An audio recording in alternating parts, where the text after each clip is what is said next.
Okay, marry, screw, kill. The three of y'all? No, you freak. No, I was ready for this one. Trust me, I'm getting killed. So I don't want to hear how you gonna kill me off. Okay, obviously you were married. Screw BT, and you would kill me. Yeah, that's what you. Put his hand up like this. Get your ass off this set. I was so ready for this question. I was about to have my legs. I'm like, we're going in there. God, I ain't asking stuff I already know the answers to.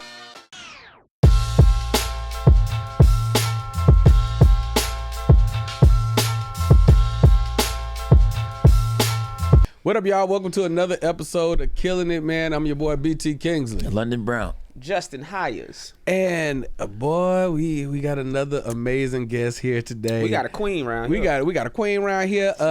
Hilarious. Queen of comedy.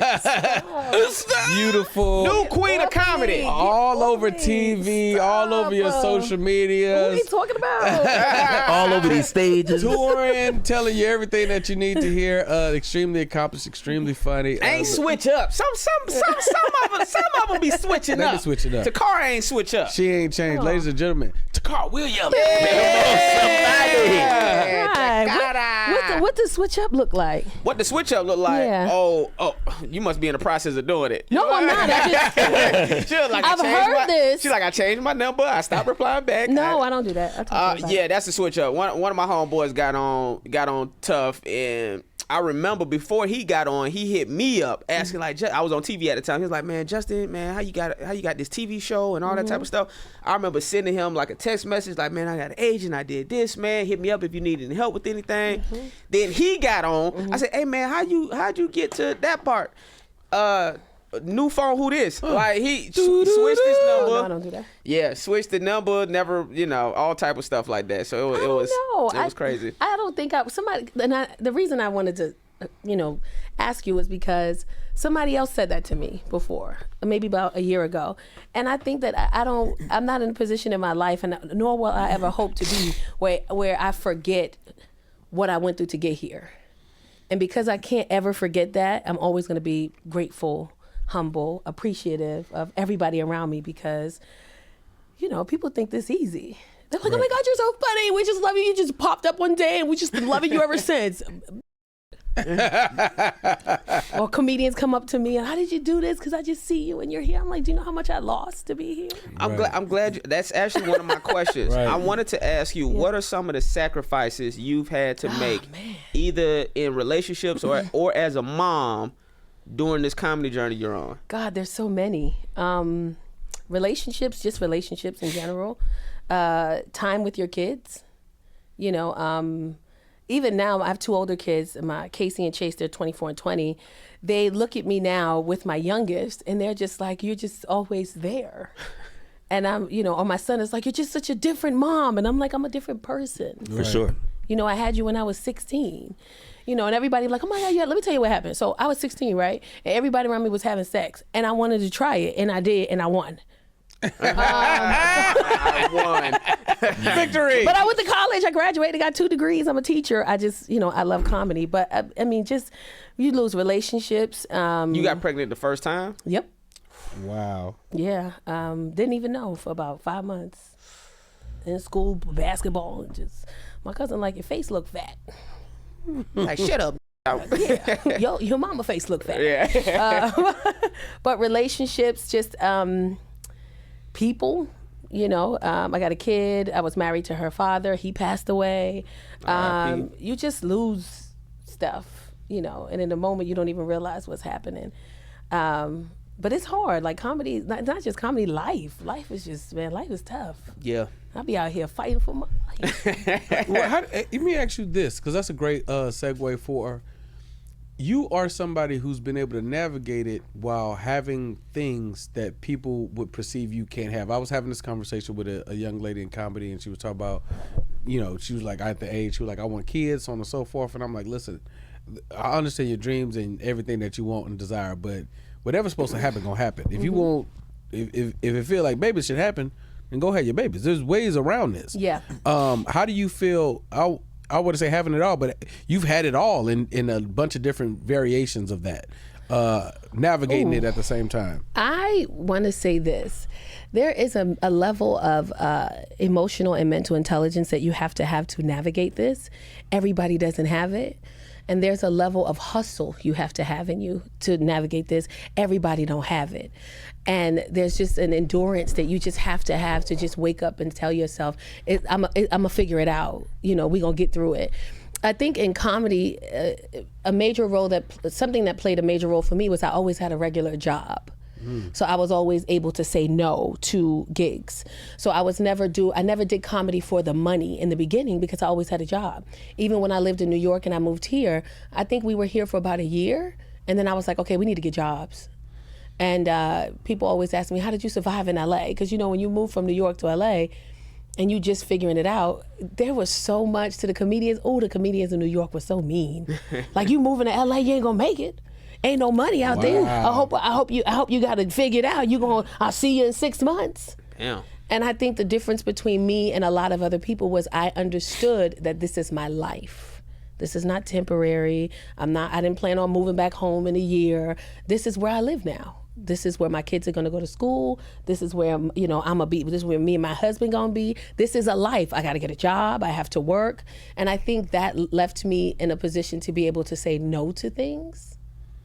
So I didn't feel the hustle and the bustle of, I gotta get this money, I gotta pay these bills, I gotta do it right now, as opposed to, I'm okay, I get paid in 2 weeks. I don't need to do that again. What went behind the decision for y'all to move from New York to LA? I was doing comedy in New York for about a year, and I was doing really well. And I just didn't feel like I was gonna get everything that I needed. You know, sometimes when you are in a place, you got all your family around you, you can become stagnant. Oh, yeah. And if you do too well, too fast, you get swollen in the head, and now you never get to where you should be or where you'd like to be because you just so comfortable being this local comedic, you know, star. And I just realized New York is not going to give me what I want. And I realized that very early. And I took that, you know, I stepped out on faith, and I was like, let's move to California. And my husband at the time was like, fuck it, let's do it. And I was like, oh, okay, you really want to do this, huh? And we moved with the kids and been out here ever since. 13 years, 12 years, 13 years. When was the change from wanting to do stand-up to actually deciding to do it? Was that something early on? No. Okay. I never thought I would be a comedian. I always thought I'm a singer. My mom's a singer. My dad is he plays every instrument you can think of. And he was always in a band called Delta Blues, and they toured the world. And I used to sing with them. So I always thought I was going to sing. And then one day I just went to an audition. It didn't go well. They said, you should be doing comedy. Set me up with a night at Omar Thompson's room in Harlem. Come on, man. Omar. Yeah. Oh, we love you, bro. And that was it. I performed once, and you know, he invited me to do another show. I did that show. Then he invited me to do another show. And somebody else saw me. Then they invited me to do a show here. And then I was all over the place in a year. Wow. Yeah. That is crazy. Yeah. Okay, I've asked this question. I feel like y'all teaming up on me. Oh, no, that's not. Oh, this is gonna go. No, just tag on in, BJ. Go ahead. This Consensually. Yeah. Tag I appreciate that. I appreciate that. This has been a question I have asked some of the women that have sat in this chair, and I have been dying to ask you this, and y'all know it's coming. What All right, is let's pH call a spade a spade. Okay. I call everything post Tiffany. Mm-hmm. Tiffany Haddish came in this business, and you know where I'm going. And she was hilarious, she was charismatic, and she was also beautiful. Mm-hmm. And she reached heights that a lot of women in the business never reached, and definitely not a lot of black women. Mm-hmm. Not in the way that they were marketed, not in the way that they were treated, and so on and so forth. Mm-hmm. And just in general, I feel like the business will do that to us. It was like they don't want to show us at full magnitude. It's like, let's market you another way. I'm not saying that Monique's not beautiful. I'm not saying that some more or Whoopi Goldberg. I'm not saying all these women are beautiful. BT saying all black female comedians were ugly prior to Tiffany Haddish. I'm saying that the success... You funky motherfucker. That's not what I'm saying. That's not what I'm saying. Like, well, you gonna get it out or not? No, I'm staying over here. What I'm asking is, You have high-level successes in the business. You are hilarious. I put the hilarious first. Thank you. You are hilarious. You are a monster on stage, male, female. I don't care who want to follow Tacarra. It's going to be a problem. But you are also really, really pretty. How has navigating the business with both of those worlds existed? And I wanted to ask you specifically because when I'm having this conversation with other women in comedy, you are somebody who does not run from it. Even when the women would be beautiful in comedy back at the time, they'd wear these big baggy clothes. Oh, no, not my Tacarra. Yeah. Tacarra gonna give you the famous pants up. She gonna be. Tacarra might look like she come from. She just give or take what day it is. She might be lax. She might feel like she going to the club, but she gonna look good and gonna be hilarious. Thank you. What choice was that? First and foremost, what made you decide like I ain't tucking this shit from y'all no more? Fuck it, it is what it is. I'm a bad bitch. Y'all gonna get this fat ass. When did I ain't hiding. I'm this fine fat and ass. funny and deal with it. You gonna get these cheeks. Because the argument used to be from women used to be Y'all like, are so. it's London in the corner. Like, This happens. because y'all know what I'm talking about. Go for it. Go, let go. Yeah, yeah. I think that might be one of the reasons why. Well, not might be, but I left New York. It was being an attractive female comedian is difficult because you have to deal with other female comedians who feel like you're getting opportunities because you're pretty. You have to deal with. I've had female comedians come up to me and tell me I'm too sexy on stage. You look too sexy on stage. You look too nice on stage. You know, that's not what you're supposed to wear. No, that's not what you're supposed to wear. That's what you supposed to wear. I'm gonna wear what I want to wear. yeah. And then you also have to be very mindful of the opportunities that you get and who give them to you, and Speak the on it. reasons why they're giving them to you. And it's imperative that you understand. Like, you know, somebody told me this a long time ago. They said, just be funny. It don't matter what people say about you. It doesn't matter what people feel about you. It doesn't matter what people think. Be undeniably funny. Be great in your talent, and nothing will stop you. And I think it's important for women to understand that. But also, you know, I've gotten booked for gigs with the hopes that I would fail. Because when women fail, we get emotional. You know, now that you got somebody in the corner saying, you want a shot, you want a drink. And, you know, it happens. Wow. I'm like, damn, I did great. I don't get a shot. What the fuck going on? But it happens to women, and then you find yourself in a very vulnerable position. That's why I've never been on the road with anybody. That I have to take into accountability. A lot of people may be sexually attracted to me. I'm not going on the road with you. I mean, for what? So that I could possibly have to smack the shit out of you or get into a confrontation with you because I said no?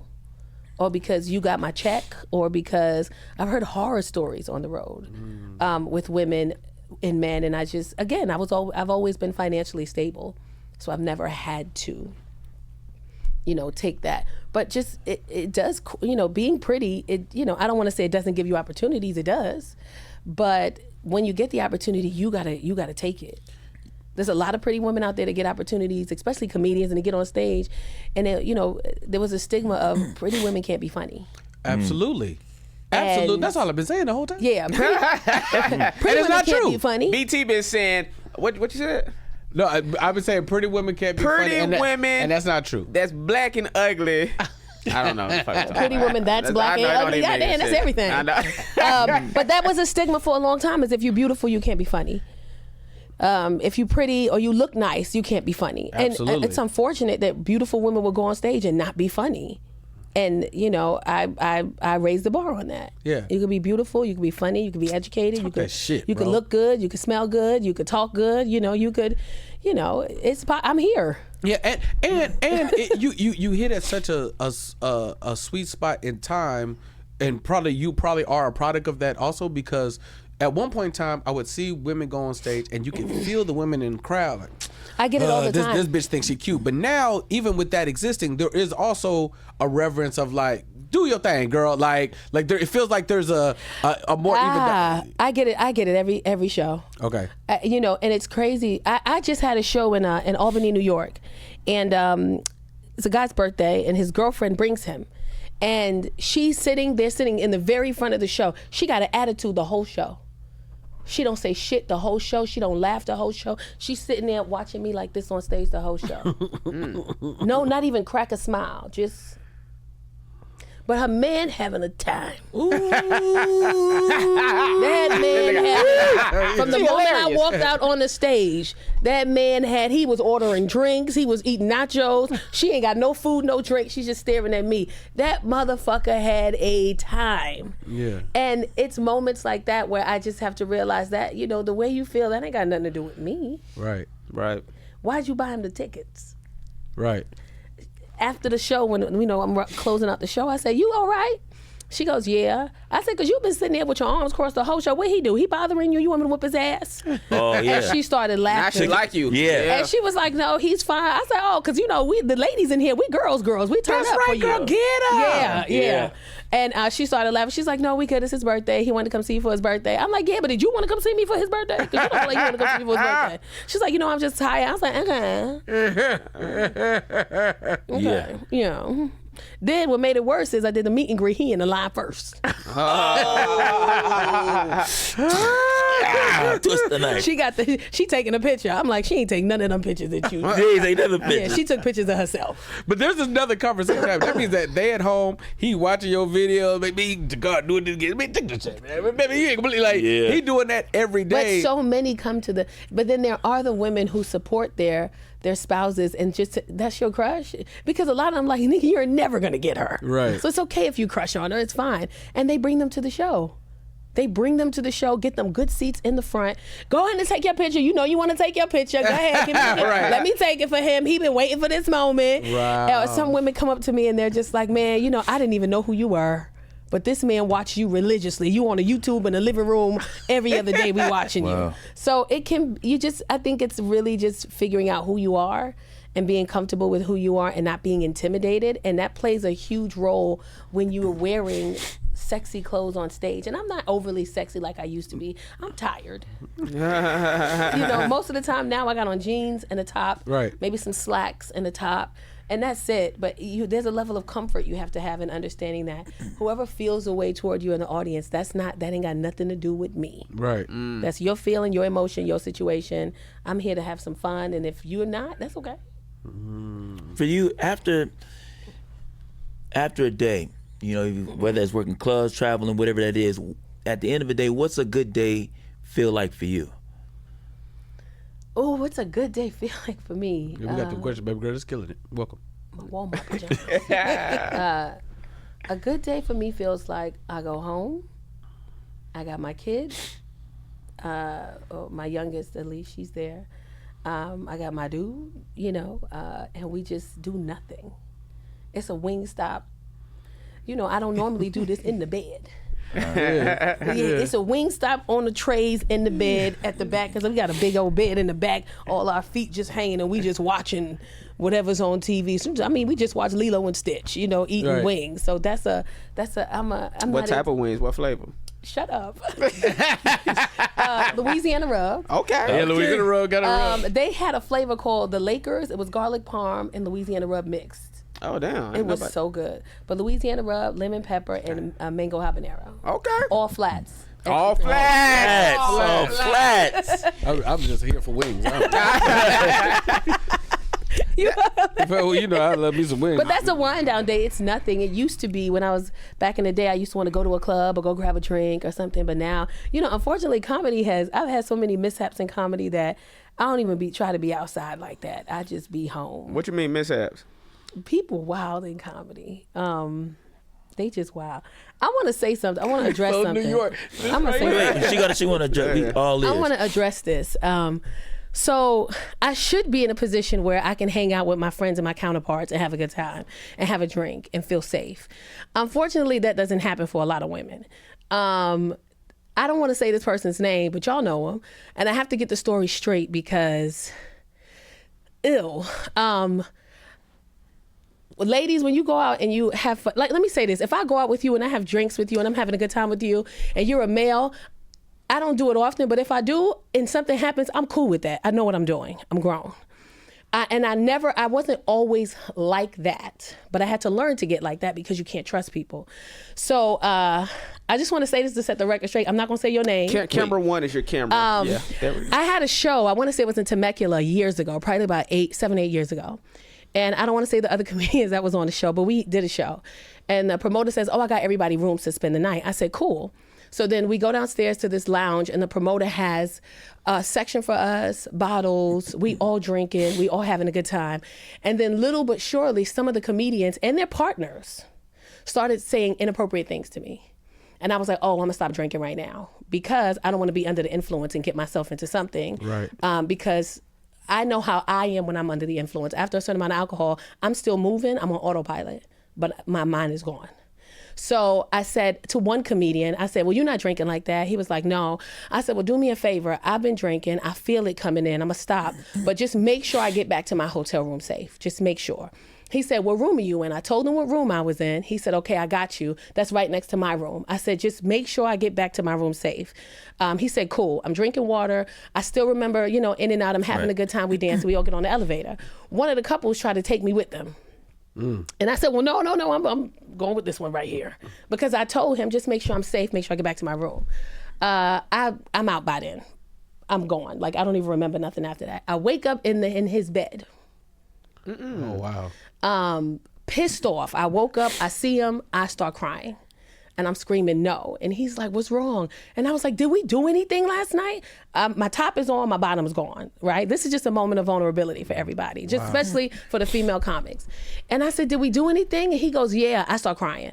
I run out the room. I ain't even got no pants on. I just got everything in my hand. I'm sure they saw ass on the camera. I'm sure somebody's having a time. That's a fat ass, boy. But I run to the room is literally, this is the wrong time.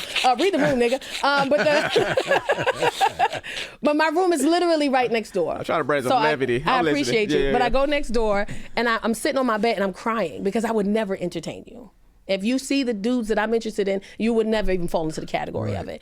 And what bothered me most is there was never an apology. There was never any accountability. And then you went around and told people that we did something as if that was something that I, in a sense, agreed to or gave you permission to do. I was under the influence. I asked you specifically to make sure that I got back to my hotel room, and you did, and you took me to yours.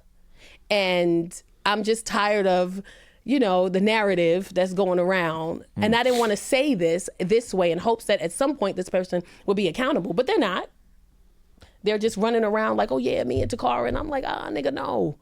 I don't want to say you to me. That's a very harsh and pushed narrative. And I have to take accountability for the fact that I was drinking. I'm a very accountable person.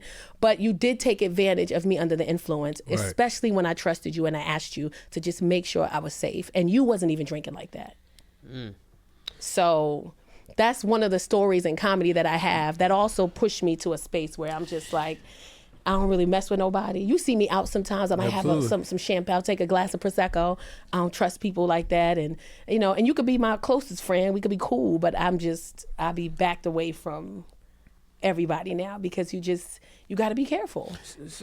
I did want to ask. So yeah, I be having serious moments on podcasts that go viral. No, that's fine. No, you know what I'm saying? No, seriously. I'm glad you talked about that because I did want to ask you. One of my questions was, what's some tips that you can give a female comedian that's traveling on the road, or things that they should watch out for? Watch out from drinks from random people.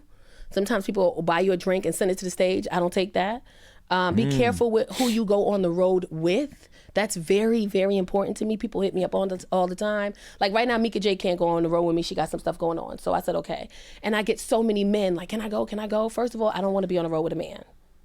Especially if I don't know you. Right. I have to actually know you, trust you, fuck with you heavy, because then I know that you have my best interests at heart. That's really important to me. Another one would be book your own hotel. Don't stay in hotels that are connected to the venues. I did that once, and I came from the second show, some dude at my door with flowers. How you even notice my door? What up, man? It's your boy BT Kingsley, man. Killin the Pod is here. Been a great time, man. Subscribe to the page. You here? Press that button. So don't stay in venues, in hotels that's like Jacksonville. First of all, that hotel is shit. And they know exactly what room, because it's that one on the far side by the stairs. Yeah. Everybody either stay upstairs or downstairs. Yeah. Baltimore like that too. Yeah. The comedy club is in the hotel. I've always stayed downtown. I've never stayed in Baltimore where the club is. Yeah. But that's in my contract though. Yeah. I don't, because I'm a woman.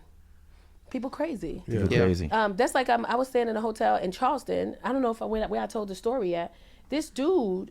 So first of all, there's somebody pretending to be me, and they're taking money from people. They're sending them money to get their hair done, their nails done, paying rent, paying bills, and it's really dangerous for me because these men come to my shows thinking they've been talking to me.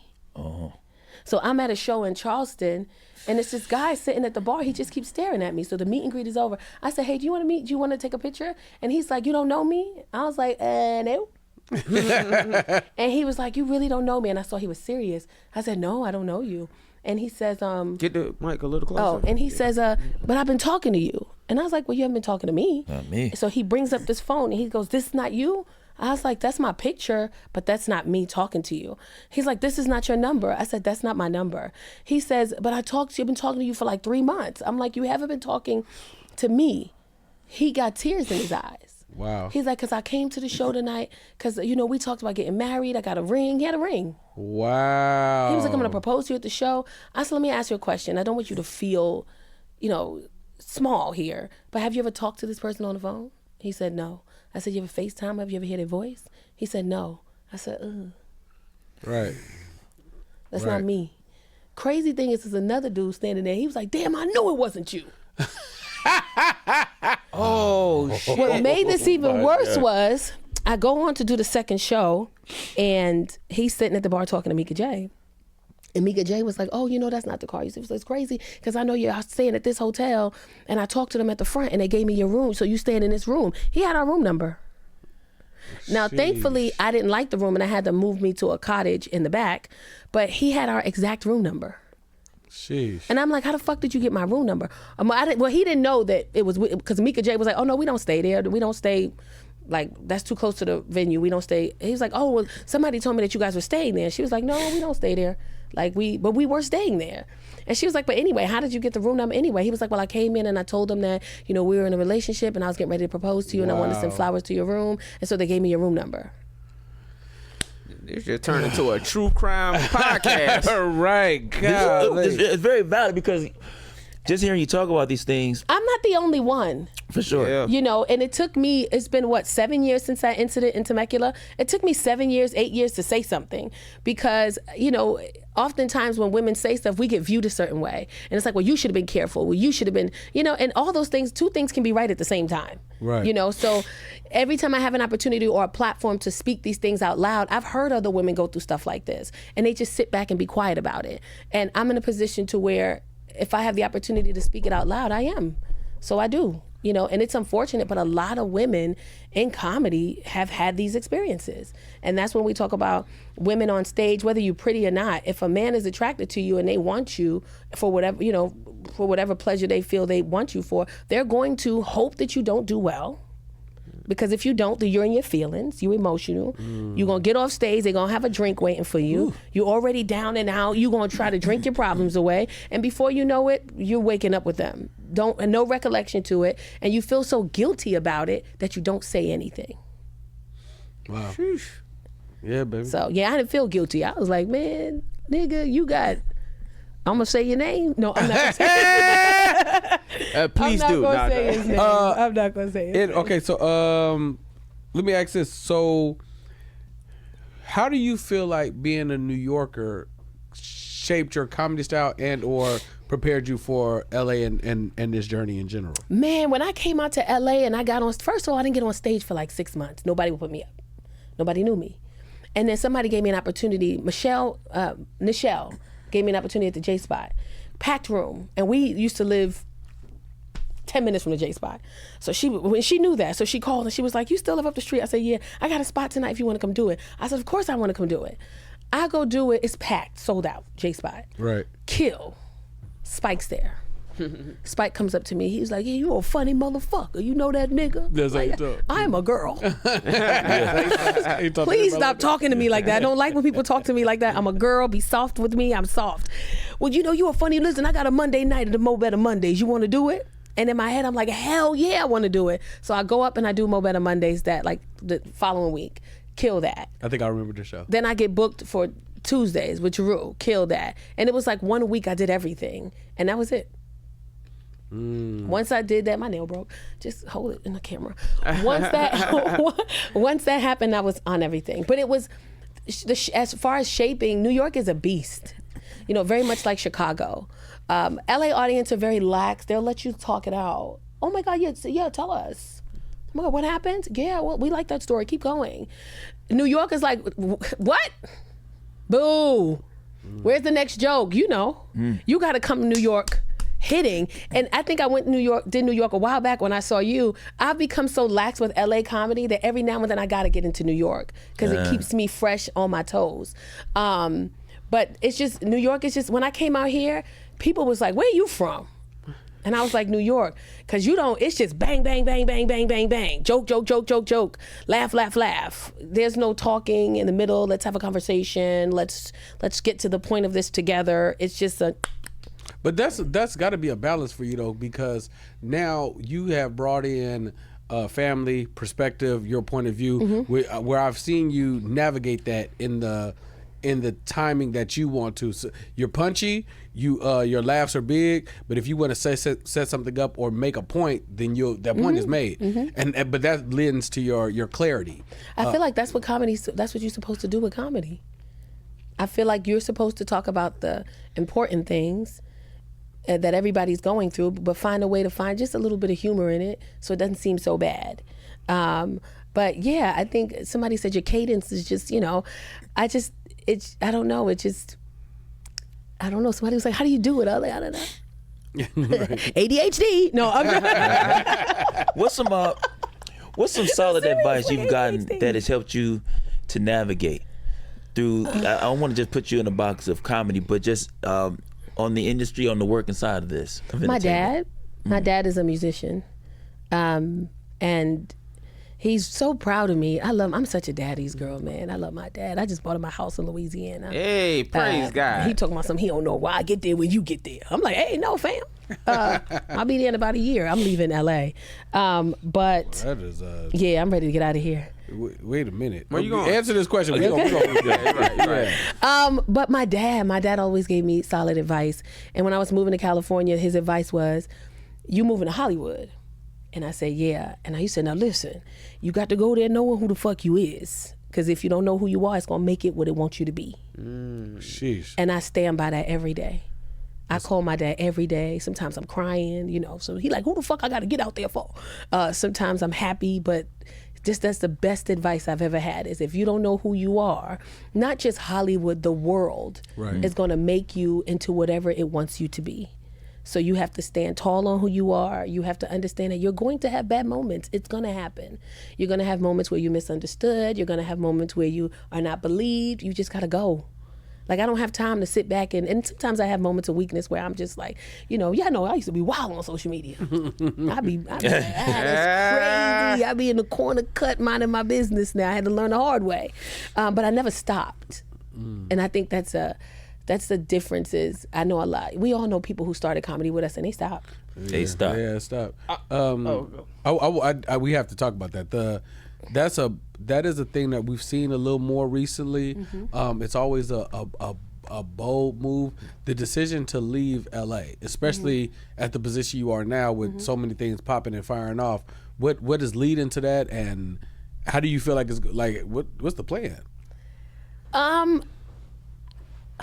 LA has been so traumatic for me. It's been wonderful for me, but it's also given me a lot of trauma. And I'm in a space where I just want quiet. I want no noise. So I bought me some acres in Louisiana, I got my dad a place in Louisiana. And just on the outskirts too, just really quiet little tiny town. I was there just checking some stuff out, and this lady was at the snow cone shop, and she was like, "What you doing here?" I said, "Huh?" She's like, "I know who you are. Why are you here?" I was like, "I'm just, checking out some family stuff." "Oh my God, you gonna move here?" I was like, "You scaring me." I was. So yeah, I was. They so sweet. It's such a really small town, but LA's been so traumatic, and I feel like everywhere I drive, I see things that remind me of things, and I just want to give my memory just a reboot. And I feel like I'm in a position in my career where I can work from anywhere as long as I'm within 45 minutes of an airport. I'm fine. I can get there. And I feel like I did what I was supposed to do. I put myself in a position to where I can go where I want to go, and it's time. If everything you had lost was in the box, what would you search for first? Anthony. Yeah. Because I'm a daddy's girl. Y'all gonna make me cry. Yeah. No. But just the idea of her not having him when I got my dad, and I'm such a, like, my dad used to be wrong. And my mother used to be like, he's wrong, he's my dad. You're wrong. I got whoopings for telling my mother shit just to defend my dad. And I will defend him to this goddamn day. But there's a level of security and love and just that I get from my dad that I'm never gonna get anywhere else. And the fact that she doesn't have that bothers me. So if I can go back in time, because I didn't hate this man, I hated the choices that he made. Right. And the people he chose to bring into our lives. Right. That I did not like. And the and all the chaos that came along with it, that was crazy. And it took his death for people to find out, oh, you're not what we thought you were. I got so many apologies in my DMs. Wow. I had people coming up to me at comedy clubs like, yo, I'm sorry. I did not know you was going through that. And I'm like, well, it's just kind of late. I appreciate it. Thank you. But if I can just to know the relationship that they were building, because he was always a great dad. Yeah. And to know that got cut short, if I can go back in the box, I would choose that over and over again. All the shit we went through, all the chaos we went through, I would go through it again. Yeah, I remember he loved her before she even existed. Oh, man. I remember so many conversations about wanting her, and when y'all decided to have the baby, because you had already had some kids. He was like, they was a little older, and he was like, all right, nigga, I got you. So yeah. He was like, I really want a kid. I'm like, God, Yeah, you said you didn't want one. I remember that shit. And he was like, I know, but I changed my mind. I'm like, shit. Yeah. Okay, let's have this baby. Yeah. And she looked just like him now. Spot on. Looked just like his whole family. Yeah. Can't dance. Just like him? Can't dance. He just had at all. A little viral moment go reviral. Yeah, with the Dame Dash. Yeah. Eat like him. Smack like him. Look at me blind, like nothing's going on up here. Just be staring. I'm like, hey, wake up, kid. Oh, I'll just be thinking about stuff. Just like him, just like his mom and his parents had her for 2 years. Because I was having a moment and I was like, I need help. I feel like I'm losing it a little bit. And his parents was like, we can step in, we can help. And I thought they was gonna move to LA. And I was like, no, we give her to us. I'm like, wait a minute now, I didn't say you were gonna take my baby. But she went, because that's their only grandchild. And that's their only son. And they only have a daughter. And that's, they needed her. Yeah. And I felt that they needed her. And I felt that she would do them more good than she would me, but I also felt like she needed them. And they were raising her for 2 years in the house that they raised him. This is leading me to a very specific question. R.I.P. Nick. Nick, yeah. Bro. Your voice, every now and then in our space, I feel like people's voices are necessary. You're one of those people where I feel like your presence is necessary.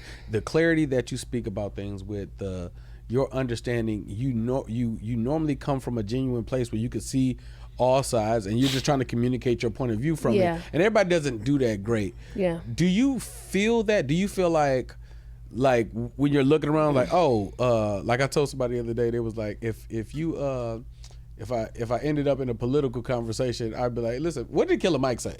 Whatever he said, go with that. What did Ida Rodriguez say? Go with that. That's probably a good idea. You know what I mean? Yeah. They think like me. I'm whatever they said, I'm with it. Do you feel that presence? Because I know you have to. Your representation of what you represent, like it's too many times, whether it be a body shaming thing or relationships or love. It's like I'm always on the flip side. I'm very objective to things. I'm always, but what if? Because I've been in the position where I wish people would have been like, but what if it's not this and it's actually this? For sure. Yeah. And oftentimes people are so guided on what they think everybody else thinks. We just want to be on the side of what we think is right, as opposed to there could be something else. So I'm always on the flip side of things. The situation with Jess Hilarious and Damon Williams, I'm on the flip side of that. Maybe she didn't. You know, there's always just to everything, even just any, and I think that it's important that I give that perspective, but I'm also comfortable with who I am, and I'm also completely understanding that whatever it is, the way I feel, how I feel, whatever my take is on something, it's mine. It's not yours. I'm not giving it to you. I'm not shoving it down your throat. I'm just giving you mine. And that's okay if you don't agree. But it also causes other people to think. And now they're like, I didn't think about that part. You should. Because it could very well be that too. Right. So I had a random question because you said you used to be wilding on social media, I did. and I did. Y'all gonna bring up a post or something? This would be crazy. Yes, on September 3rd, 2000. No, I was wondering, do you think there's a thing as toxic femininity? Ooh, give me an example. Wilding on social media. Now, like toxic feminine.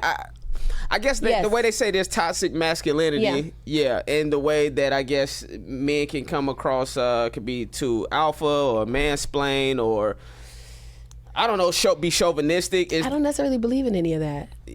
What do you mean? I was raised very traditional. My mom and my dad in the household, my grandparents on this side, my grandparents on this side. They all stayed together till they died. Like my parents are still alive. You know, I'm grateful for that. But I was raised in a traditional, you're a woman. I wasn't raised to be a single mom. I wasn't raised to be this independent woman. I was raised to be a wife, which is why my mother taught me and all my sisters. I got 4 sisters and 3 brothers. She taught us how to cook. She taught us how to clean the house. She taught us how to make sure that if I'm with London and London has you guys over, how to make sure that everybody feels like they're at home. That's how I was raised. So I believe in gender-specific roles. I don't necessarily know if I'll have that now because the traditional lifestyle that most people want, we won't get because a lot of us have children out of wedlock. A lot of us have children by other people. So that traditional idea of tradition you're looking for, it's already gone. Right. Because we already broke that tradition. But I don't necessarily believe in mansplaining. Like, you explain it to me in a way that I can understand because I don't know what the fuck is going on here.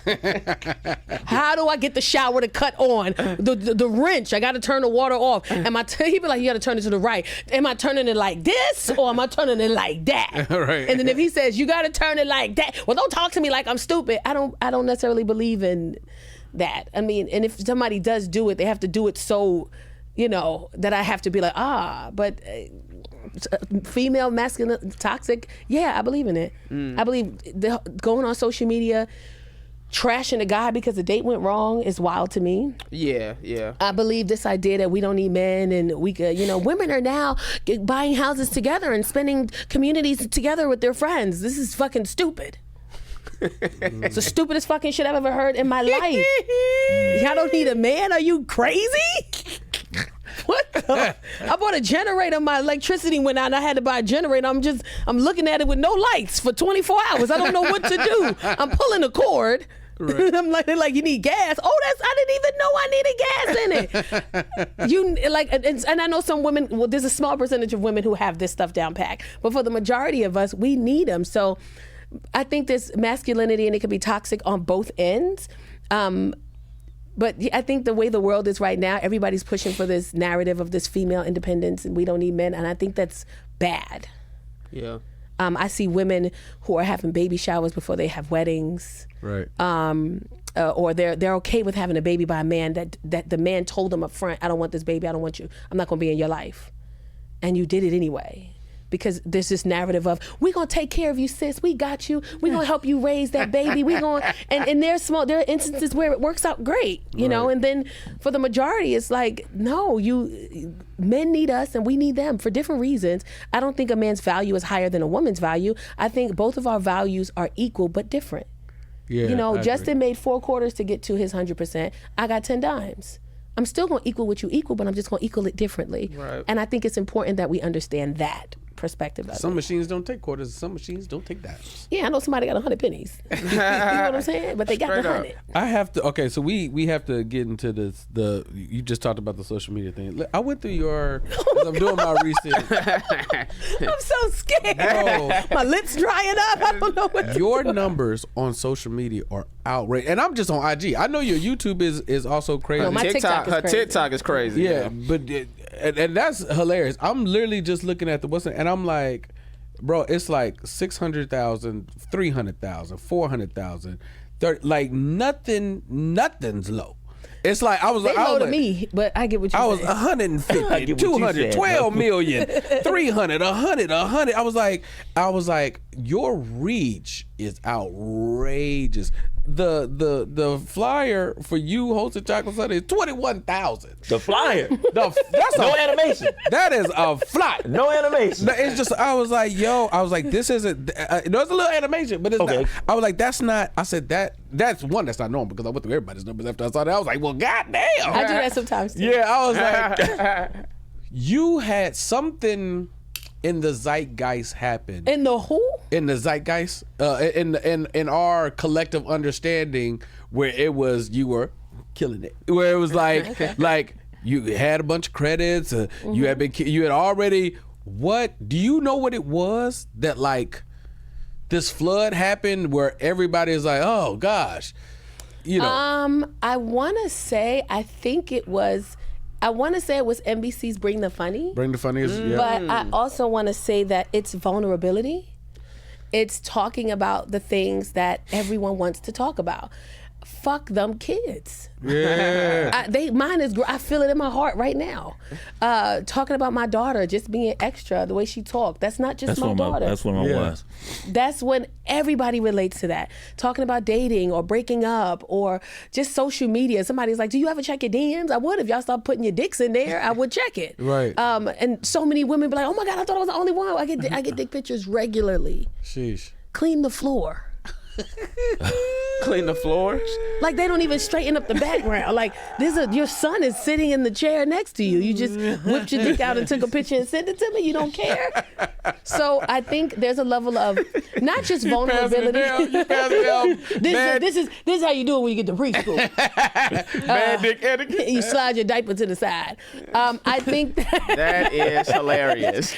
I think that there's a level of vulnerability that I have and transparency that I have on and off the stage. And I think that matters. So we're on the stage and we're laughing and we're having a good time, but then we do podcasts like this. Right. So there's a balance that I have.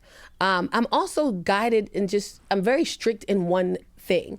I know a lot of people at a point in time was really, really trying to get me to do sketches. And I said, I don't want to do sketches. And they said, why? Because that's not what I love, you know? And even though people did sketches and they got great numbers from sketches, comedians did great on numbers with sketches, that doesn't equate to asses and seats at shows. So I always have to, like somebody came up to me and said, I got way more followers than you. And you do. You at 1.8 million, you're almost at 2 million. But I can't fill a room because why are those followers there? Are they there for your sketches or are they there for your comedy? Right. My audience is strictly comedy. There's no wiggle room around, even if they like something I said on the podcast, they want to come see me live. You have an audience that are there just for these funny sketches that you do. They're not going to pay to see you live. They don't even know if you're funny live. And they're not going to spend $30 to come see you. So I think for me, it's just, when I want something, I'm going to get it. And I often try to tell myself, you're going to go through some shit to get this. But I'm okay with it. At least I think I am, in the moment I'm like, what the fuck? But then afterwards I'm like, but I'm very guided. I'm very, I know, that's what I'm looking. I'm very intentional with the things that I do. And I think that plays a huge part in stand-up comedy and just the success of it. I'm not fishing for anything. I'm just sitting back doing what I'm supposed to do and it'll come. Do you feel like the industry has caught up to you yet in the essence of like, when you're looking at money coming in, okay, this is touring, this is socials, this is, CW. These are these different entities. Do you feel like the industry has caught up to you, or do you feel like the social thing is like, well, that's kind of the dominant space? It's like, woo. They're coming. Yeah. Yeah, we've had some stuff happen in the past few months. They're coming. Good stuff is coming. But I think people are afraid of me. Networks are afraid of me because I am who I am. And I know some people do things in an effort to, I was just talking to somebody about this. Social media is so powerful. They could cancel you today. You could just say one thing, they'll bring up a tweet you put up 10 years ago. You canceled. Yeah. And it's like, bitch, I was an asshole then. Right. I've changed. They don't want to hear that because they like this control factor of so many people on social media feel so powerful in your career and what you're doing because that's all the power they have in their life. I hate my husband. I hate my marriage. I hate my life. But on this here board here where we talking shit, they think I'm funny here.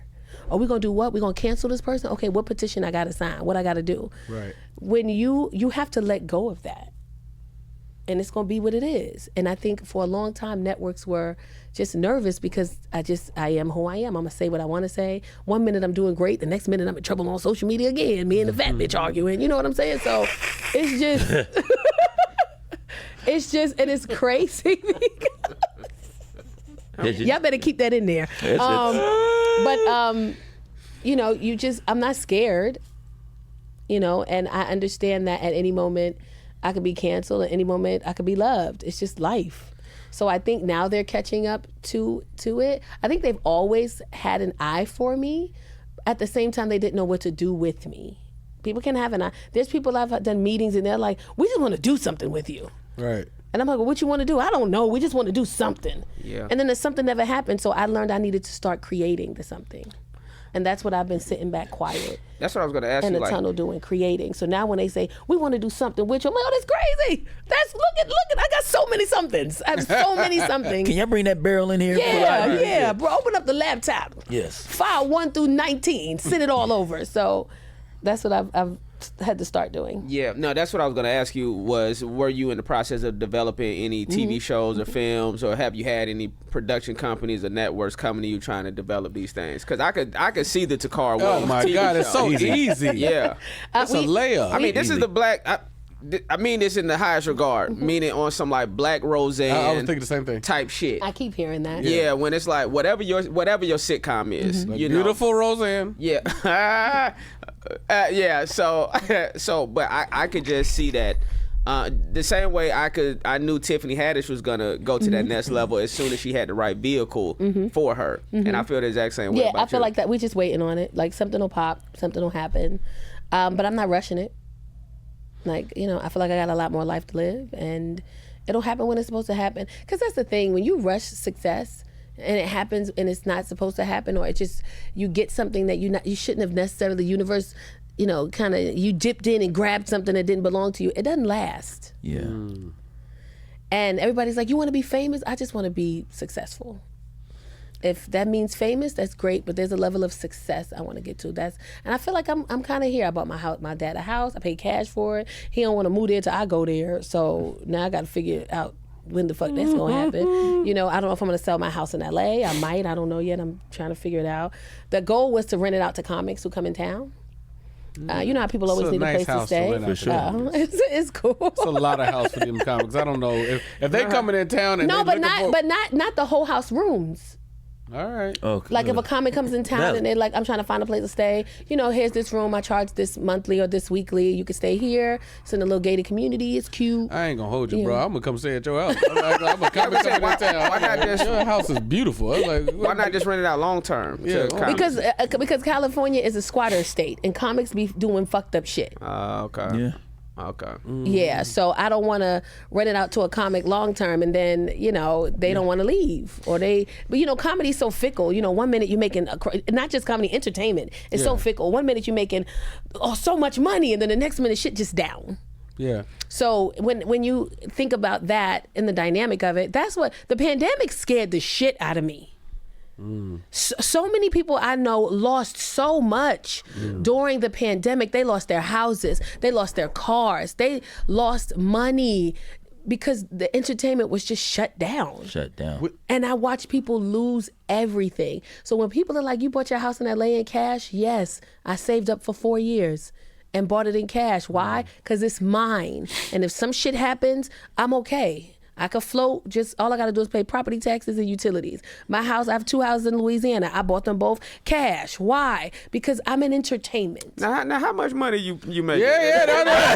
You see, I tried to ask her with the social media question. She diverted it. We gonna get back to the minute. I'm like, wait, I had to star on 2 network TV shows to buy my shit in cash, to buy my houses, because you're not the only one buying stuff in cash. Make no mistake. I'm killing it too. Come on, Justin, you're so funny. But goddamn, so you be hitting your bonuses at these shows. I do hit bonuses at shows, but I'm also realistic with what I want. So in Louisiana, I'll say it on here, I don't mind. In Louisiana, I bought a house on 2 acres of land for like $70,000. Wow. The house needs a little bit of work, which is fine, but it's 2 acres of land. I'm getting a manufactured home built, put there for my dad, so he can live with me. And then I'm also investing in acres about 10 minutes away from where I live for my family members to create an estate. So living in an LA life is cool, but I know people paying $12,000 a month in mortgage. I'm not doing that. Right. So I'm just thinking realistically for me and what I want. I'm a country girl, you know. I know I lived in 2 big cities, but I like the country. I like the lax. I like the chill. I like to have a list of shit like, hey, we got to go put together the fence for, you know. Oh, wow. Oh my God, my green onions, they dying. The animals. Like I want to get back into, I want to go to the country life. So realistically for me, LA is not it. And to some people look at living in LA as like, oh, you made it. It's like, but did you? Yeah. Right. You got a 30-year mortgage where you're paying $12,000 a month. I'm not doing that. Ooh. What's I'm not doing okay, I'm sorry. that. No, that's real. That's real rap. That's real rap. I'll throw up just thinking at the fact that y'all doing that to say you live in where? Porter Ranch? Like I'm not doing that. So I'm probably gonna sell my house out here and make a little penny and take it to Louisiana, but I just want a comfortable lifestyle. And I think when you're looking for comfortability, you have to be honest with yourself.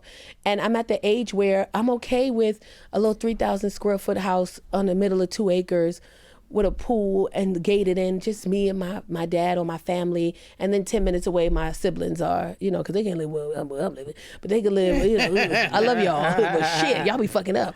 But y'all on 1,100 square foot. Yeah. But that's the goal. So I realized I can get that in Louisiana. I can get what I want in Louisiana on California money. Are you still filming the CW show? No, DEI. Oh, wow. Mm-hmm. The other show's still going. Wow. The animal one is still going with the, you know, no offense to Adam. I llove Adam. His is still going. Mine got cut. How did that come about? How did that situation come into play? Because it was so perfect for you. The vehicle wise was they just you called and me, kids is like they were just like, hey, we have this opportunity. We're auditioning a couple people, reading with a couple people. Can you read a teleprompter? I was like, I mean, I can read. I think so. Right. That shit hard. Yeah. That shit is hard. Yeah, no joke. Skill. Yeah. But I mastered it. I got it down packed. And I went back and forth for about a month. I think it was like between me and somebody else. And then they just called me and was like, we love you. We love your energy. We love when you come in here. You're just, you know, even if it may take you a little more time to get it, working with you is easy. Right. There you go. So I booked it. We filmed 30 episodes in like 1 week. Oh, wow. It was a lot. Is this off the heat of NBC? Yeah. I'm sure. Yeah. And how does that happen? They called me. Mm-hmm. Say, hey, we have a show, a comedy competition show. We'd love for you to do it. And I was like, oh, I got an audition. It was like, no, we already see your jokes. We know what we like. From online or Laugh Factory? I have no idea. And they were like, we want you to do it. And I was like, oh, okay. I never did a comedy competition, you know, on TV. And I lost, but I came as the runner-up. Yeah. And the group that won, we don't even know where they at. No, and everybody else on there doing good. Ali doing good. Yeah. You doing good. You know, that's what I will say about you. I mean, this is the longest conversation we've ever had. We've always been around, you know, acting a fool. Yeah, acting a fool and wilding out, stuff like that. But your energy is so good. Shut up. It is, and I mean that. Oh my God. Stop. But people don't realize in Hollywood how much your energy will affect the opportunities or lack of opportunities you may have. But when people just genuinely want to be around you, and when people like you, they will continue to want to employ you and have you on their projects. I appreciate and that is why you're killing it. Okay. I wish you'd have turned to the camera and did that. And that is why you're killing it. This is such a good podcast. The magic of editing. Like this. Let me ask you this. Is there something that means so much to you that no one else will ever understand? Something that means so much to me that no one else will understand. Oh, London. Mm-hmm. We out here, baby. Damn, I'm going to have to say it. Something that means so much to me that people won't understand. Shit, London. Okay. So my ex-husband passed away, and his parents, very difficult time, paid for everything. His body to be flown back to New York, his service in New York, cremation of his body in New York, and his widow took all of his ashes after it was agreed upon that he would only be cremated so that they could split them. And his parents had urns ready to be filled, bracelets for my daughter, a necklace for my daughter, ready to be filled with his ashes. And she didn't give them any of it. And it bothers me because some people are like, I said something on a podcast and somebody was like, why are you still talking about it? Bitch, because my daughter's 11 and she doesn't have that part of her father that she should have. And when her grandparents had her, they were fine. There was healing that was happening. They had her close, so every time they felt a moment of grief, they grabbed her. And now that she's not there, they're feeling it. Now that she's not there, they wake up in the morning, they don't have anything to do. Mm-hmm. They don't have homework, you know. She get up in the morning, grandpa done made eggs, bacon, pancakes, waffles, the whole night. Fucking cinnamon rolls, just because he's up and they just happy she's there. They doing homework smiling. I'm in the corner. If Michael had 3 apples and he ate 2, but they just so patient. So, and now that they don't have her there with them to this extent, the grief starts again. And they will never have that part of him. And they don't understand why someone would do something like that. And and if I could, people don't understand that because they feel like I hated him. And I always have to say, I didn't hate him. I didn't like what he chose. And I'm always going to speak up when it comes to that because my daughter deserves her father's. She deserved to have a necklace or a bracelet. Those parents are great parents. They deserve to have a piece of their son. Right. And for whatever reason, this woman chose to not give anybody anything. And a lot of people they still don't understand. Why are you saying something? Because I have an 11-year-old who will get older and question, and I have to answer these questions. She's gonna get older and wanna feel like, what do I have of my dad? All she has right now is a My Little Pony that he got her for her birthday, and his voice is in it. Oh, sweet. Yeah. So, on the childhood and on the upside of this too, but I actually appreciate the real side. What was your happiest childhood moment? Oh man, my mom threw me and my twin sister. You got a twin? Let's yes. let's see, that's why we have these. We don't know. We just know progressive, killing it, striving high numbers for flyers. Mm-hmm. So I'm the third oldest of 8 children. I have an older brother, older sister, twin sister, 2 little brothers, 2 little sisters. Everybody still lives on the East Coast. I'm here. We had to be about 7 or 8. Wait, y'all identical or?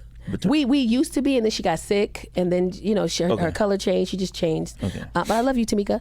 And we were poor.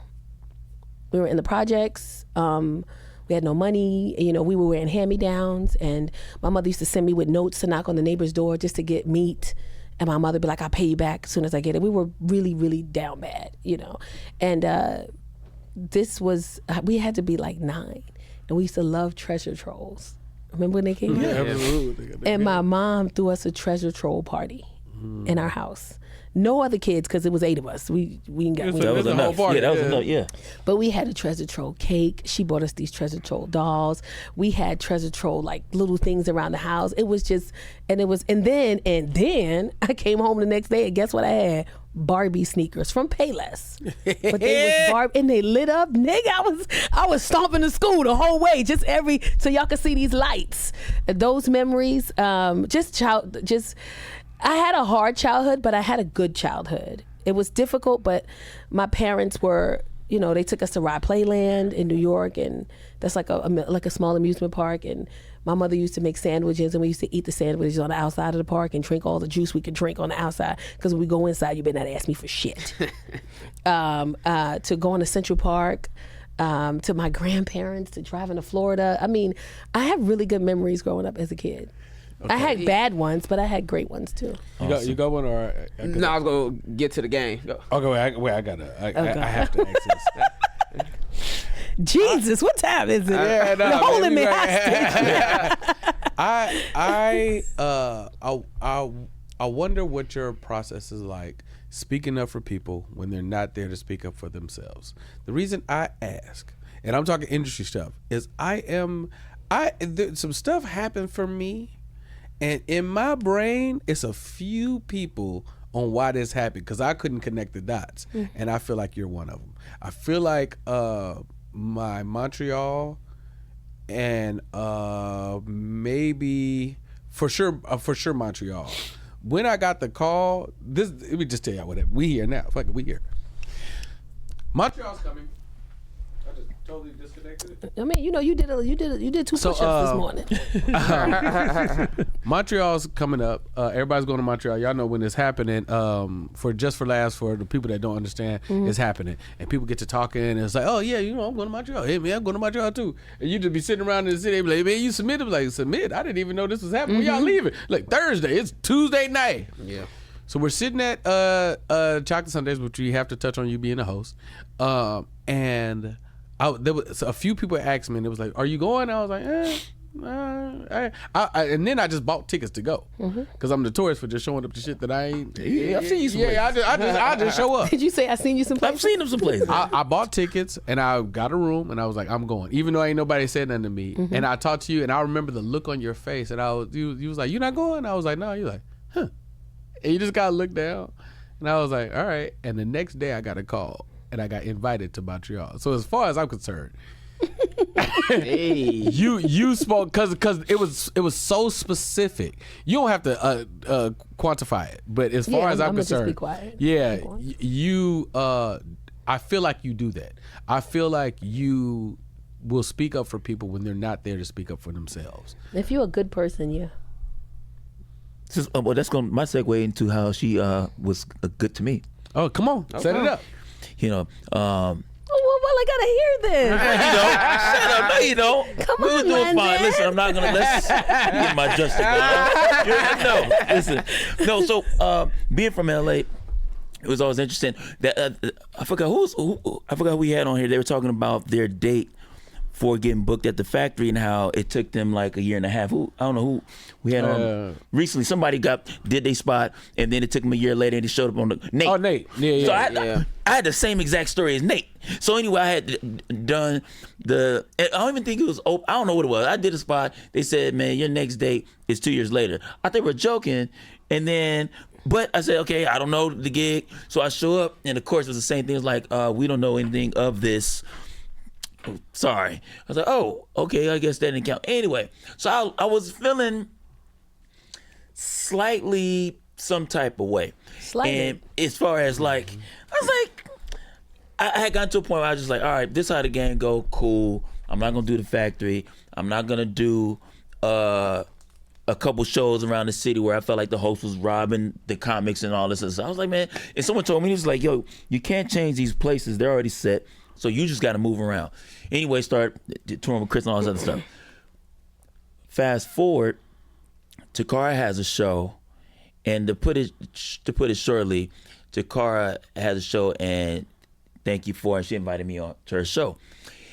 Up until that point, what show was this? it was like I don't know, some Sunday show, something. I don't even know if it was. I don't know if it was a birthday show. I think it was a birthday show. Yeah.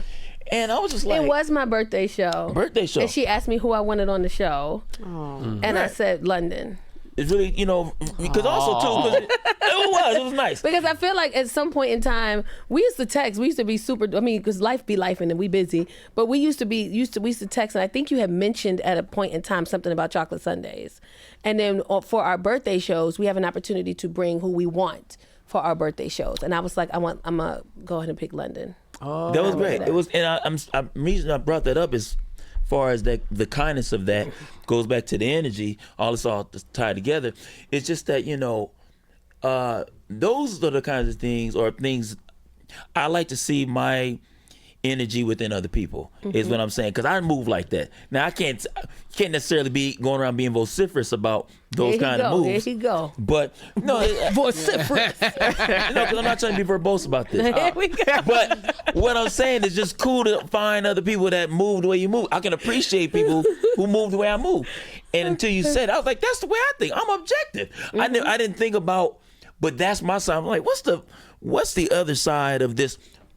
Can we at least talk about what the other side might be? And I think that's what me and London have always been cool. Me and you, we've always been cool because there's always this. Well, I don't know, because I know this person. You know, like, because you hear stuff about people, and I'd be like, oh, that's crazy. And they'd be like, what you going to? That's my friend. You know, like, that's whatever's going on is personal to what they got personal. You know, because people are like, oh, they treated me like this. Well, what'd you do? Right. Stop acting like you didn't do nothing. Everybody, there's a level of accountability that we all have to take in the shit that happens to us. And to me, I'm like, well, if that person if Justin treating you like that, what the fuck did you do? Right. He don't normally treat people. Yeah, like that's that. what I'm saying. He ain't never treat me like that. He ain't never treat the people I'm around like that. So you did something. See, that's the question. But that's a very key question to ask someone, so that they are accountable for the responses that they're getting. So anyway, shout out to Tacarra, man. Shout out to Tacarra. Yeah, we got a quick game we gonna play. We gonna get you out of here. We about to wrap it up. My baby don't get out till 6. Oh, okay. Well, we got you here for 4 more hours. No, we got a game on here we call Kill It or Let Live. Kill it or let live. I'm gonna throw out a topic, and you gonna say whether we should kill it or let live. It's all good. And it's topics for this show. Yeah, well, it's just topics in general about life. Okay. Ready? Kill it or let live. Black men dating white women. I think you should let it live. Oh. I'm at that. But when I was younger, I used to be against it. But now it's just like, it's so much hate out here. Love who you gonna love. It don't bother me. Kill it or let live. Your best friend starts dating your ex-boyfriend. She married him. No, she wasn't my best friend, but we were cool. But kill that. Yeah. Yeah. Okay. White women wearing cornrows. Why? The hair don't even hold the way it's supposed to hold. They scalp me red, kill that. Because you hurting. You don't even keep it in for 24 hours. You take it out. All right. You got trendles hanging, little things. Yeah, take that down, man. Kill it or let live.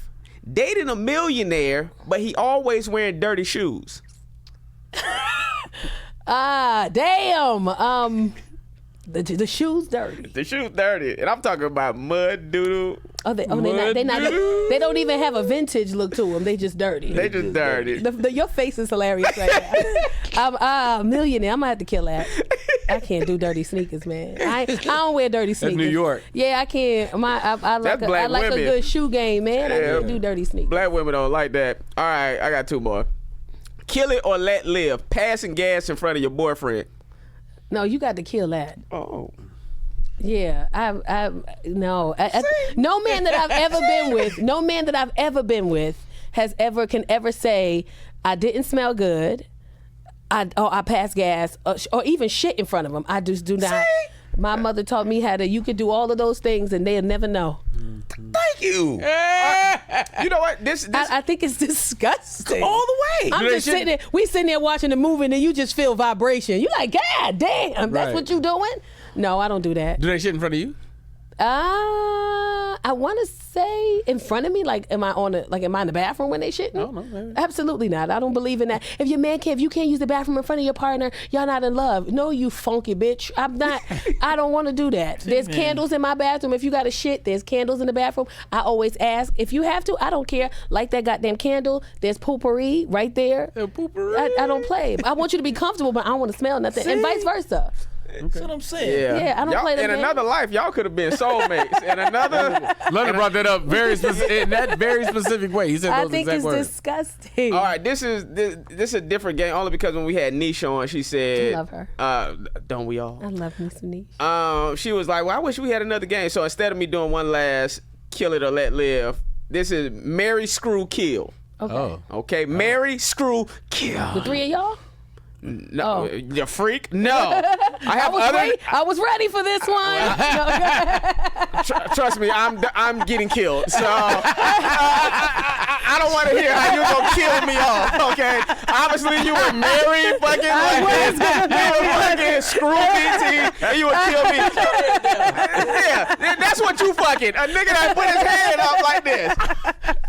You ain't shit. Get your ass off this shit. I was so ready for this question. I was about to have my legs. I'm like, what's going on there? God damn, I ain't asking stuff I already know the answers to. That's all right. My wife married me. She screws me, and sometimes she want to kill me. So we got that. That's why she had to kill you. Is because you're married. Marry, screw, kill. You were so funny with these faces. All right, marry, screw, kill. Idris Elba, Michael B. Jordan, Will Smith.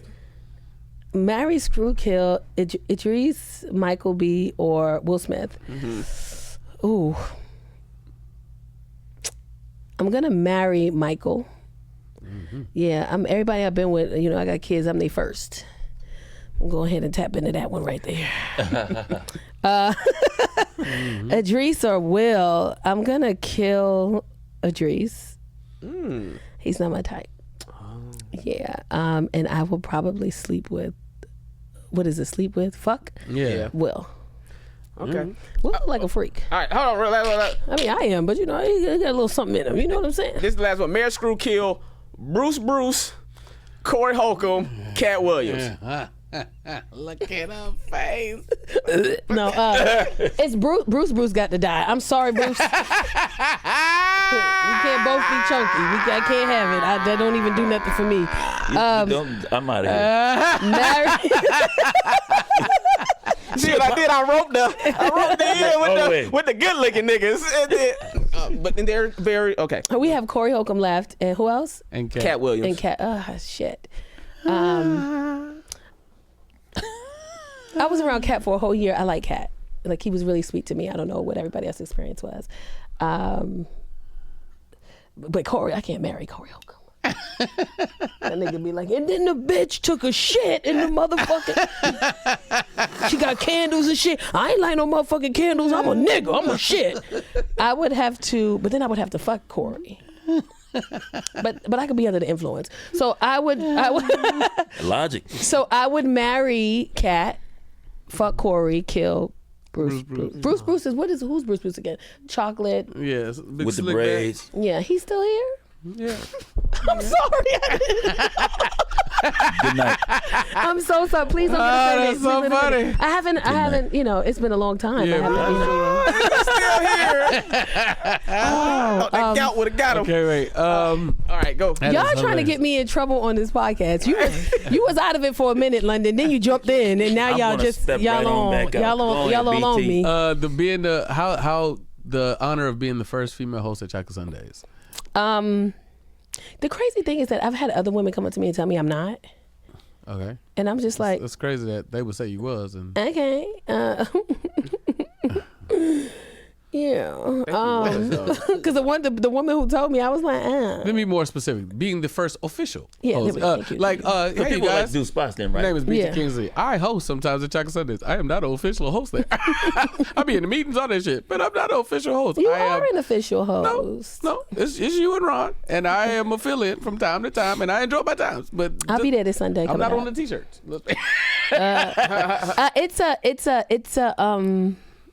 It's funny because when I got the call, Pookie called me and he was like, hey, how's everything going? I said, it's good. I got something for you. And I said, what? And he said, how would you like to be the first female host of Chocolate Sundays? Right. And I don't think at the time I understood what that meant. And I was like, okay. But then, as I started hosting, women come out just because I'm there. Women come to Chocolate Sundays like, Tacarra's going to be there. We got to go support Tacarra. Right. It also opens up avenues for other women. It also shows that we can hold down such a major comedy, just a comedy space. Like Comedy Night in comedy, Chocolate Sundays is like one of the longest running comedy nights is a huge in the entity. world, probably. And to have a face of a woman, and especially with the times of the women and empowerment, I think it was a great move to make. I think choosing me was it's perfect. The Chocolate Sundays is my family. I'm gonna be there this Sunday. I don't know when y'all gonna post it, but I'm coming back. This will air November 2027. Well, I'll be there 2028. I got a flying from Louisiana. But it's just a step in the right direction for women.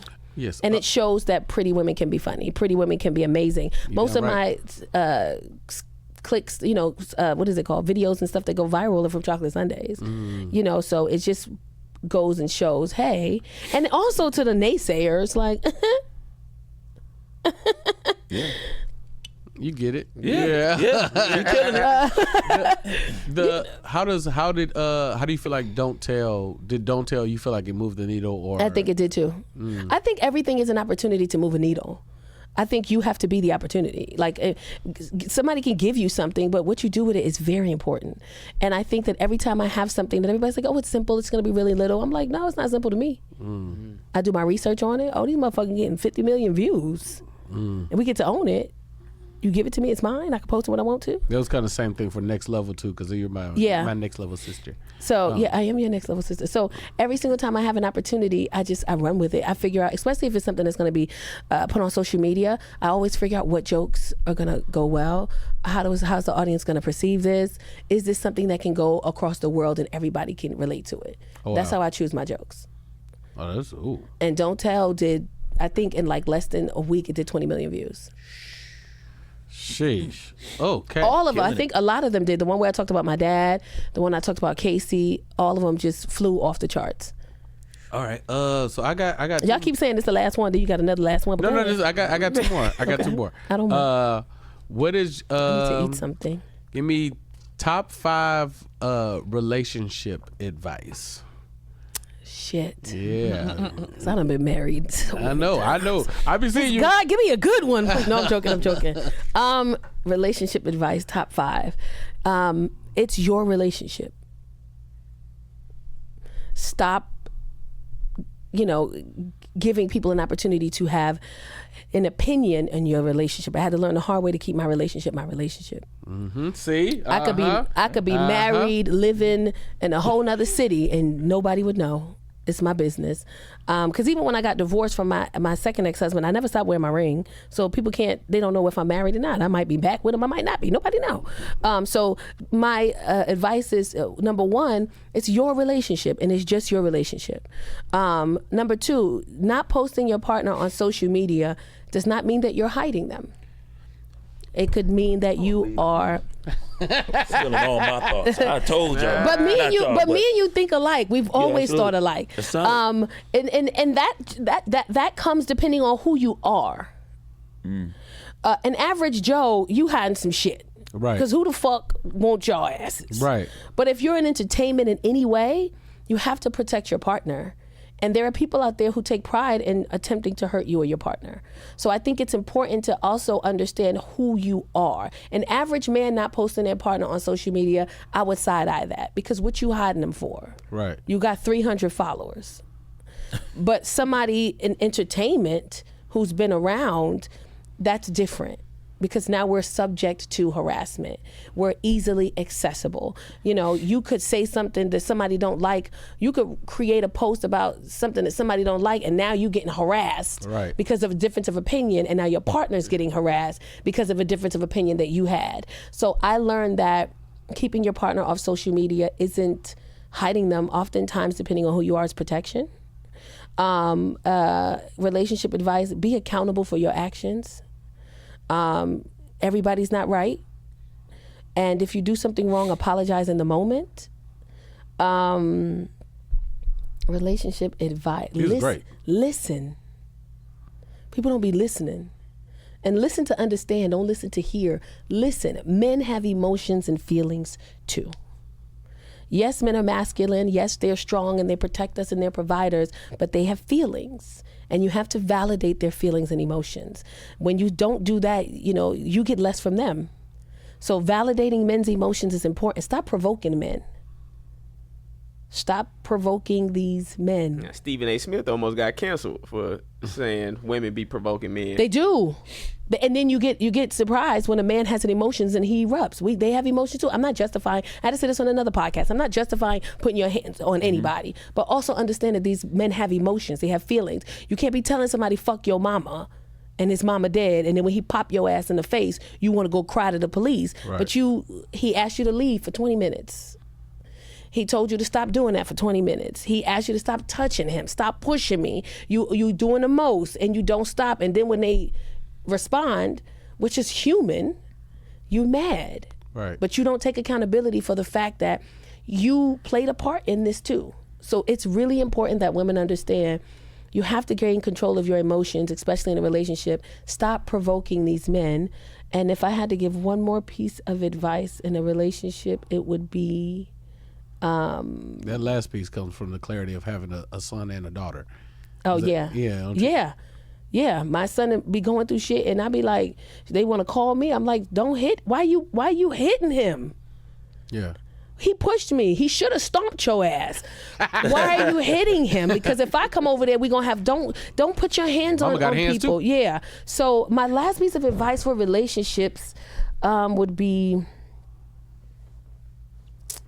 Damn. You gave us 5 strong ones. Low key, it's almost they layered. Yeah. So this is my final question. If it could look the way you want, career wise, all right, boom. I'm sorry. Last one is drop it off. Be patient with your person. The same grace that you want, and also be patient with yourself. We be extending grace to people, and then we don't extend grace to ourselves. We so hard on ourselves. But you got to give the person you're in a relationship, give them patience. They're learning you. You're learning them. They're gonna fuck up. They're gonna do fucked up shit. You gonna fuck up. You're gonna do fucked up shit. If you want to be with them, you have to learn to give patience, to give grace. And if you forgive somebody for something, you can't keep bringing that shit up. Go to therapy. I'm saying this honestly. If you're in a relationship with somebody and you really like them and y'all getting along and things are great, start therapy immediately. It works. You have a place to hash things out. You know, like even the situation I'm in now, we go to therapy. I'm like, you pissed me the fuck off on Friday. We're gonna talk about it on Wednesday in therapy. Because it's nice to have that third party come in, and now you're both being held accountable for something, as opposed to it's just you or me. You know, you both get an opportunity to be held accountable. And the last thing is, talk to your partner in a way that they can understand. I'm soft.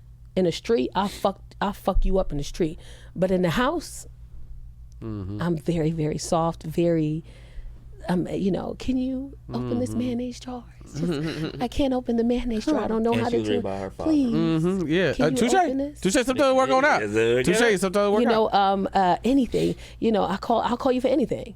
You know, some people be like, oh, she nagging you. Really no, I'm calling you for anything. You're my problem solver. If I have something that's happening, I know I can call you, you're going to fix it. I know I can call you, you're going to get it done. I know when I call you, I don't have to worry about it because you got it. So, you know, but speak to me softly. Like I've been entertained with people who they talk to me like I'm a nigga. I'm like, hey, wait, I'm going to cry. Okay, wait, because he just brought up a good point, because we had talked about this. This is an addendum to my last question. Okay. We was having a conversation here about sometimes when women have fathers in their lives, fathers teach them the other sides of things, and sometimes they lose their softness or their femininity. And like you every man's met the woman and be like, I got a bunch of brothers, I know what it is. It's like, but I do too. Yes. How did you keep the other side of you? What do you think kept it? Was it your mom's presence? Was it sister? Like, what kept your? It was the family tenderness? dynamic of just watching my mom and my dad. My mom was I'm a cook. Let's clean this house. Your dad's coming home, and he would be happy. You know, it was my grandparents. They used to fight, but my grandpa, they would yell at each other, and he'd kiss my grandmother on the forehead and be like, I love your funky ass. You know, my goddamn nerves, I'm going outside, Evelyn. And he'll go outside, and while he outside, I'm just sitting there. She's like, well, come on, let's get dinner together for when he come back in, he gonna be hungry.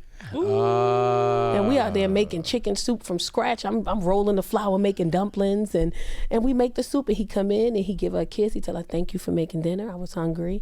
I apologize earlier for the way I spoke to you. And she'd be like, yeah, you know, I could have done better too, you know, because you're still a woman, you know. And just watching that from three different, my mom and my dad, my grandparents on this side, my grandparents on this side, and just seeing that, you got to be soft. You know, how you are to your man affects how he is to you. I don't want to be overly masculine. I don't want to yell. I don't like screaming. You know, if I'm in a relationship with you, you're going to be like, who the fuck is this?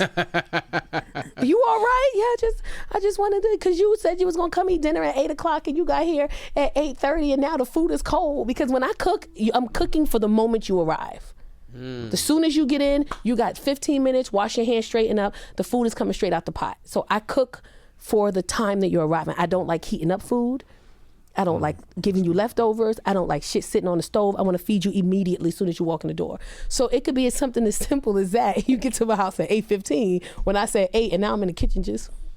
And he like, what's wrong with you? I had the dinner cooked for 15 minutes. You gotta learn her style, yeah. And now I gotta heat it up, and it's not even gonna taste the way it was supposed to taste because I gotta heat it. He's like, oh my God, are you okay? I'm okay. I really wanted you to eat these oxtails, and I got that little layer of stuff that come on the top when it was sitting in the stove. Now I gotta pull that out, and it get crazy real fast. But be soft, ladies. Be soft. Okay, this is this last one. You can't say No, this is the last one. That was London fault. London added that addendum. He did not, nigga. You added that addendum. The career-wise, you can see it. You're shaping it. My lips are so crusty. I'm fighting for my life with this. What does it look like? What does it look like career-wise for you? Is it movies, TV? Is it we hadn't heard all kinds of things. What would it look like for you? It would be a show, a sitcom, with my own kids and my own grandkid. I'd like them to be involved. Yes, I have a grandchild. Yes. Every time I say it out loud, I say he's 5. He's single cam, multi-cam? Probably multi. Okay. And I want it to just be about my life. You know, I had my kid when I was 16. I'm a grandma. There's such a stigma with young grandmas that young grandmas are ghetto and young grandmas are uneducated. And young grandmas, no, I'm fire. You know, I get that motherfucker anything he wants. 6 o'clock in the morning, we eating purple Skittles. We sneaking them. You know what I'm saying? But just about my life and how I grew up. And I grew up in the projects in the South Bronx. This doesn't happen often. And in order for people or young ladies and young men growing up in the South Bronx in the same space that I grew up in, they need to see it so that they can believe in more than I'm waiting to take over this apartment that my mother got Section 8 for and the rent is $19. You know, they need to see, hey, great things come from places like this.